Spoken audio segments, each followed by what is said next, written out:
5 kabanata. Ang malumanay na sagot ay nakakapawi ng puot, ngunit lalong nakakapagpagalit ang pabalang na sagot. Nakikita ng Panginoon ang lahat ng lugar. Minamasdan niya ang ginagawa ng masasama at ng mga matuwid.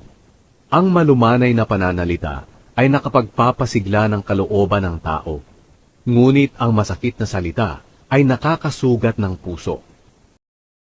Dadami ang kayamanan sa tahanan ng mga matuwid, ngunit anumang pag-aari ng masasama ay mawawala. Kung alam ng Panginoon ang nangyayari sa daigdig ng mga patay, lalo namang alam niya ang nasa puso ng mga buhay. Ang taong nangungutya ay ayaw ng sinasaway. Ayaw ding tumanggap ng payo mula sa taong may karunungan. Kapag ang tao ay masaya, nakangiti siya.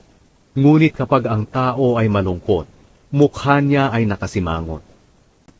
Ang buhay ng mga dukha ay palaging mahirap, ngunit kung makokontento lang sila, ay palagi silang magiging masaya. Mas mabuti pang maging mahirap na may takot sa Panginoon, kaysa maging mayaman na ang buhay ay puno ng kaguluhan.